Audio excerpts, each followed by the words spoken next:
ஓட்டு சீட்டை நல்லா மடிச்சு அந்த பாக்ஸ்ல போடுங்க. ஓட்டு சிலிப்பு கொடுத்து விட்டா மட்டும் பத்தாது. ஓட்டு போட்டு வெளியே வரேன் பூரா நம்மளுக்கு போட்டுருக்கானாங்கிறத கன்ஃபார்ம் பண்ணிக்கங்க. ஏய், யாருக்கு ஓட்டு போட்ட? உனக்கு தானே போட்டேன். ஏய், உண்மையை சொல்றா? சத்தியமா உனக்கு தானே போட்டேன். சரிப்பா. டேய், அப்படியே பின்னால வா.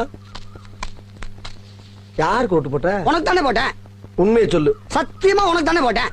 அந்த ஆள்கிட்ட என்ன சொன்ன? அவனுக்கு போட்டேன்னு சொன்னேன். ஏன்ட்ட என்ன சொன்ன? உனக்கு போட்டேன்னு சொன்னேன். இதுல எதுல உண்மை? ரெண்டும் உண்மை தானே. என்னடா சொல்ற?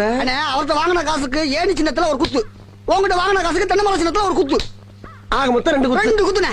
மூணாவது குத்து நான் குத்தவா? குத்துனே. உன் கையை தரோளமா குத்துனேன். எல்லா கட்சிக்காரும் காசு வாங்குறது, எல்லா கட்சிகளையும் போறது.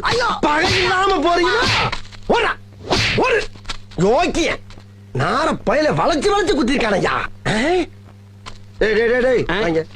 ஆமா, நீ யாருக்கு ஓட்டு போட்ட? உன் சின்ன தென்னை மரத்துக்கு தானே போட்டிருக்கேன். உண்மையை சொல்றா? என் ஆத்தா சத்தியமா தென்னை மரத்துக்கு தானே போட்டேன். வேணாண்டா. அட, என் பொண்டாடி சத்தியமா தென்னை மரத்துக்கு தானே போட்டேன். நான் ஏற்கனவே வந்து போயிருக்கேன்டா. அட, என்னென்ன நீங்க? என் புள்ள சத்தியமா தென்னை மரத்துக்கு தானே போட்டேன். எனக்கு நம்பிக்கை இல்ல. நீ இப்படி நம்பிக்கை இல்லன்னு சொல்லுவேன்னு தெரிஞ்சுதான் நான் ஓட்டு போட்ட சீட்டையே கையில கொண்டு வந்திருக்கேன். ஓட்டு போட்ட சீட்டியா? என்னென்ன இங்க பாருங்கண்ணே, தென்னை மரத்துல போட்டுக்கணா. அட, என்னென்ன நீங்க எத்தனை வருஷமா நீங்க கெஞ்சிட்டு இருக்கீங்க தென்னை மரத்துல போடுறான்னு. நாங்க நினைவு இல்லாம இருக்கோம். 17 வருஷமா தென்னை மரத்துல தானே போட்டுக்கிட்டு இருக்கோம். நாங்கெல்லாம் வாக்கு மாற மாட்டோம்னே. 17 வருஷமாவா?